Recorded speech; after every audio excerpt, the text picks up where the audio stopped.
بسم اللہ الرحمن الرحیم ویورز، عمران خان جب سے اپنی پیشی بھگت کر گئے ہیں نا اسلام آباد سے، ایک تو جب وہ آئے تھے تو اس وقت سے لے کر ابھی تک حالات بہت خراب رہے۔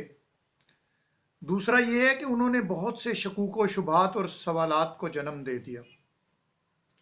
ایک تو انہوں نے بہت واویلا مچایا کہ مجھے قتل کرنے کا منصوبہ بنایا گیا تھا اس پیشی کے دوران۔ مطلب پیشی، وہ کہہ رہے ہیں ایک بہانہ تھا، اصل میں مجھے مروانا تھا۔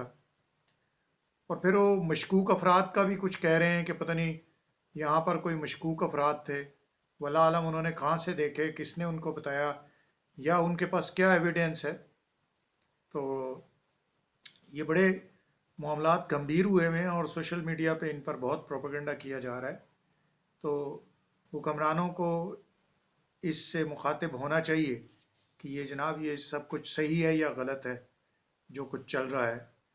تو پھر دوسرا طرف یہ کہہ رہے ہیں کہ میں آ گیا تھا تو پیچھے میرے گھر پر جناب انہوں نے ڈاکہ مار دیا، اور اس کی ایف آئی آر بھی میں کراؤں گا، وزیر اعلیٰ کے اوپر بھی، مریم کے اوپر بھی۔ تو پہلے تو مجھے یہ شک ہے کہ آپ کرانے کی کوشش کریں، لیکن پتہ نہیں آپ کی ایف آئی آر ہوگی بھی یا نہیں ہوگی۔ مجھے تو نہیں لگتا ہے، شاید ممکن نہیں ہے کہ آپ ایف آئی آر کرا سکیں، بہرحال کوشش کریں۔ تو کہتے ہیں کہ میرے ایک کولیگ نے مجھے آ کر بتایا کہ یہ تمہیں ٹریپ کر دیا گیا ہے، اور ہم وہاں سے فوراً نکل گئے، اور جج بھی سمجھ گئے کہ میرے ساتھ کچھ ہونے والا ہے۔ تو انہوں نے اسی میں غنیمت جانی کہ سائن لو عمران خان سے، اور اسے مجھے کہا کہ یہاں سے چلتے بنو۔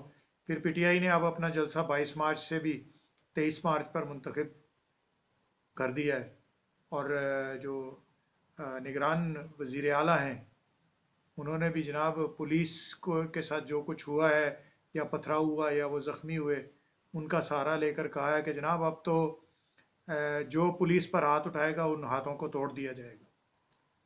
بہرحال پولیس اس لیے نہیں ہوتی کہ وہ لوگ جو کچھ کریں مظاہرین تو پولیس ان کے ہاتھ توڑ دے، ایسا قطعاً بھی نہیں ہوتا۔ آپ تو نگران وزیر اعلیٰ ہیں، آپ کو ایسا بیان نہیں جاری کرنا چاہیے۔ بہرحال مجھے یہ لگ رہا ہے کہ کیا اب یہ ہمارے ملک کی سیاست انتقام میں تبدیل نہیں ہو گئی ہے؟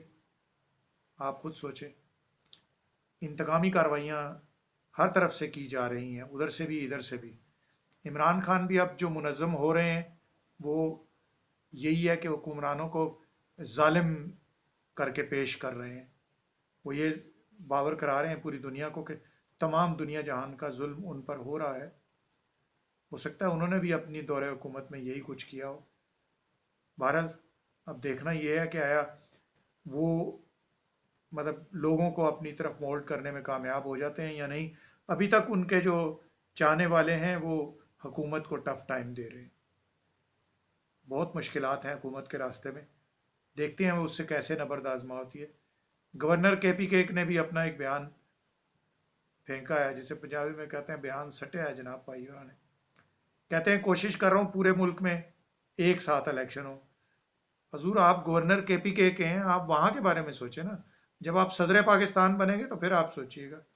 فی الحال آپ گورنر کے پی کے ہیں، آپ یہ سوچیں کہ کے پی کے میں الیکشن کب ہوں گے، وہاں کی سوچ آپ سوچیں، باقی جہاں پہ جو لوگ بیٹھے ہوئے ہیں وہ خود سوچ لیں گے۔ جتنی آپ کو ڈیوٹی دی گئی ہے اتنی کریں، اس سے زیادہ نہ بڑھے نا آگے۔ بہرحال اللہ ہمارا اور حامی و ناصر ہو۔ حالات ٹھیک نہیں ہے سر، سیاسی طور پر افراتفری ہے، معاشی مشکلات بہت زیادہ ہیں لوگوں میں۔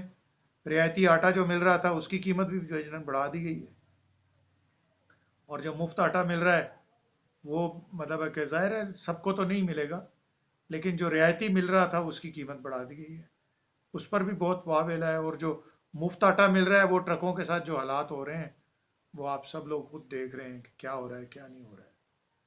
تھوڑی سی مختصر سی یہ بات آپ سے کی ہے، انشاءاللہ پھر کسی موضوع کے ساتھ حاضر ہوں گا آپ کے پاس۔ موضوع ہی کوئی نہیں، عجیب سی جنگ و جدل کا سما بنا ہوا ہے ملک میں، مار کٹائی یہ وہ، سیاست جو ہے وہ تشدد کی طرف جا رہی ہے۔